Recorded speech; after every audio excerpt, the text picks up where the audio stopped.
Hello. Today we are going to talk about the laws of kashrut and the laws of the Torah in general.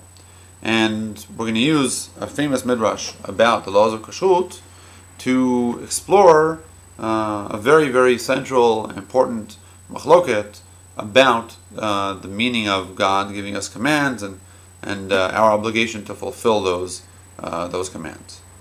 So the midrash, the beginning of the section in Parashat Shemini that talks about the animals that we are allowed and not allowed to eat, the midrash brings a famous statement: Rav Amar lo nitnu hamitzvot ela letzaref behen et habriyot. The mitzvot were not given for any reason but to be metzaref behen et habriyot. Now, the briyot means the people. Okay, the community, the people, the group, the fellowship of man, so to speak. Okay, but litzaref is a word that has several meanings.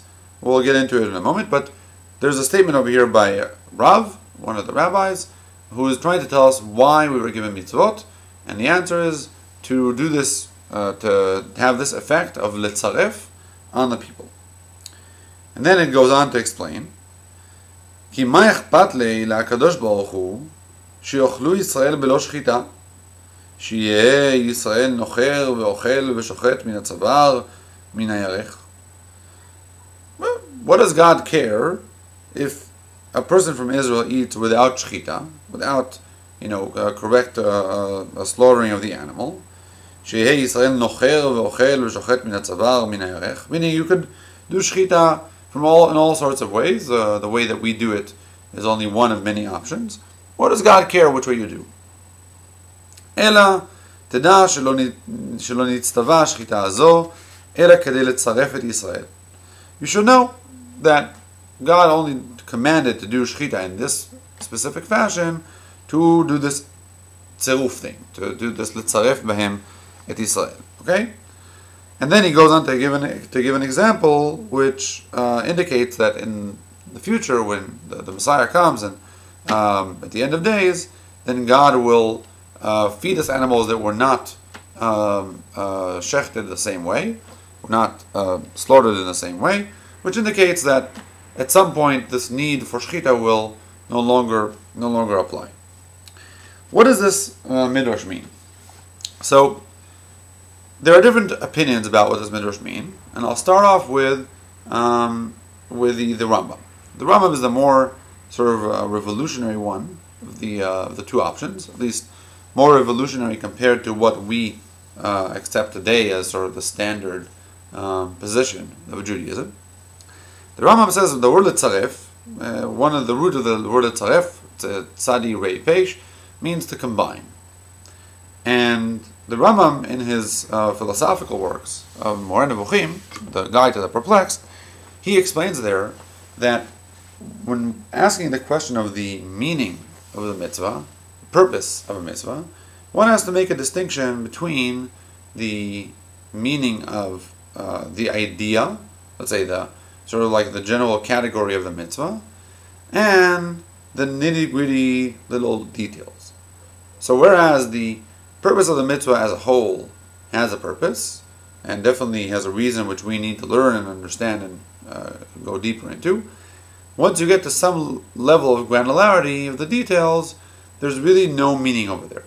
Okay? So, as an example, he says, the fact that we need, let's say he gives it as an example, there's a meaning for the fact that we need to sacrifice certain animals in the Mishkan or the Mikdash.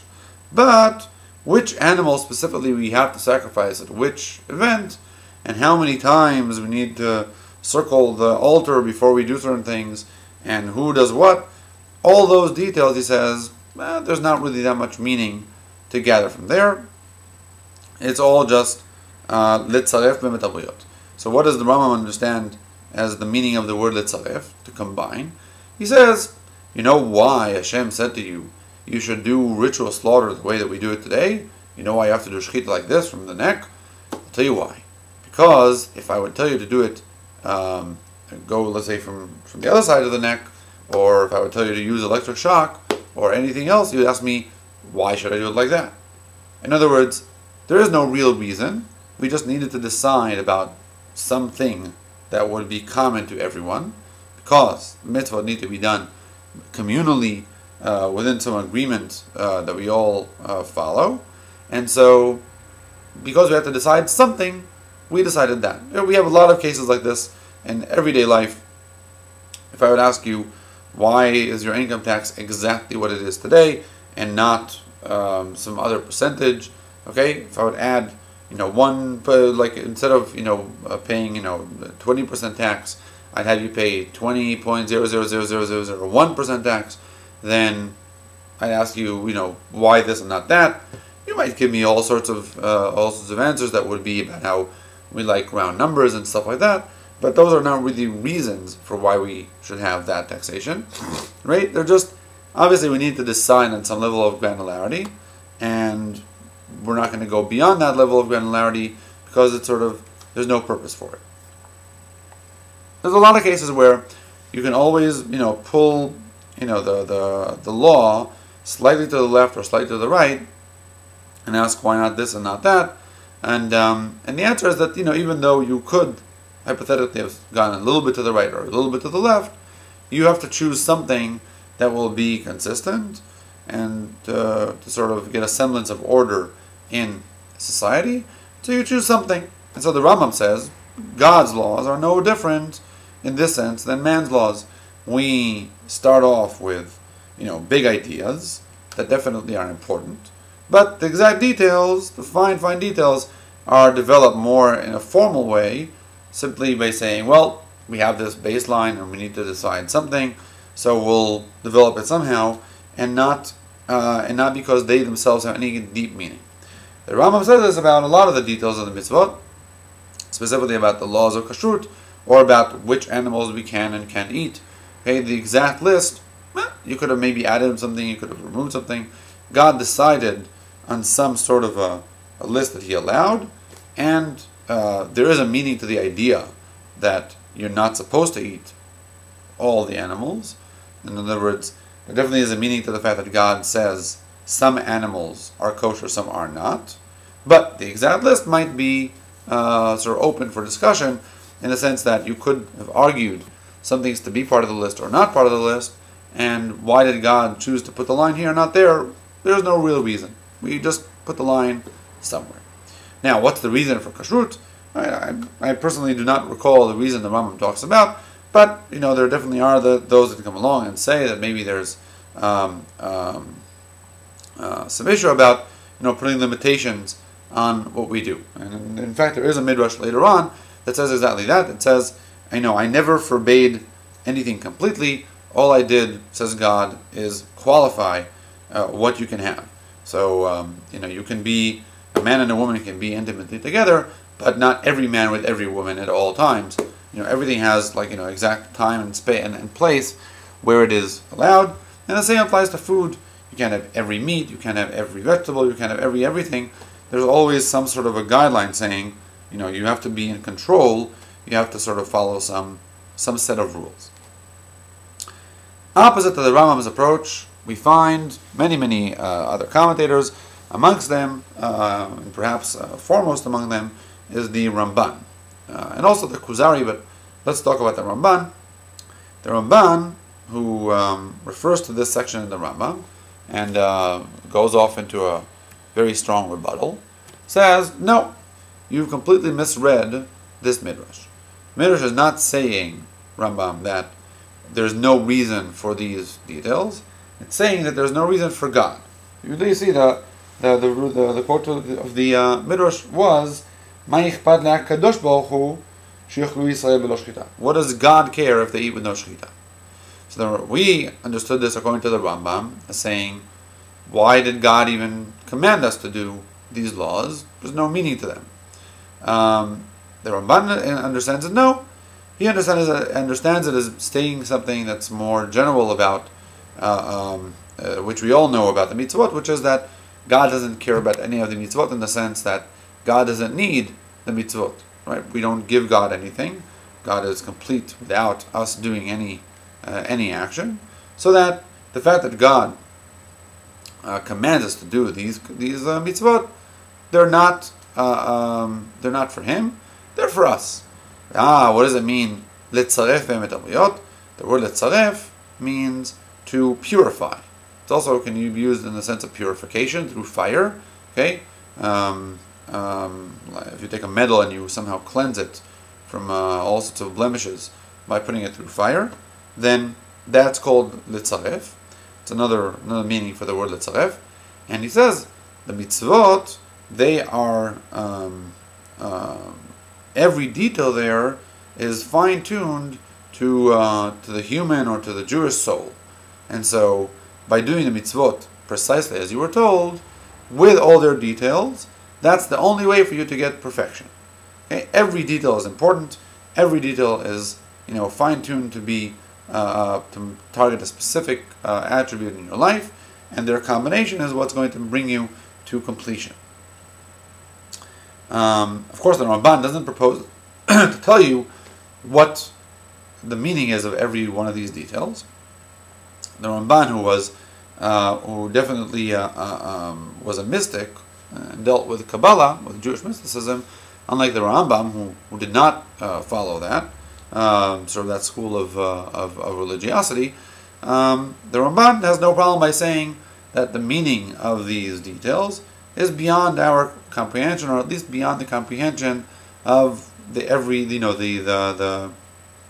Jew on the street. If you want to really understand the meaning of these mitzvot, you have to go very deep into the mystical side to understand all the details, what every detail means.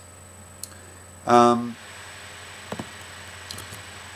think when it comes to the way we process these two approaches, I think first of all, it's probably a good idea, because we cannot ourselves come along and determine if the Ramban or the Rambam were correct, which one of them is in the right. But I do think that it can guide us in terms of our approach to these things. When a person comes to learn a new topic, then they can they probably should start off with the Ramban's approach, saying that, all the details before us are significant, and they all might have some sort of a message embedded in them. And that's how we should start off our learning, right? Looking for the meaning in every detail, trying to pick up the clues for what God left us in these commands. At the same time, it's okay for us to at some point come along and say, I've done my best, and this is what I've been able to understand. And yes, it may be possible that I'm missing something over here, but it's also just possible that, that it's not, that there's nothing here to miss. It's simply a detail that needed to be there, and, there's not, other than the fact that it's a reasonable detail, it doesn't have to be the only available detail for God when He chose these commands. And that's okay too, meaning we still have to go deeper to understand the mitzvah, but not because this detail eludes us, not because we can't understand this detail. In fact, this is a very true thing about the scientific method.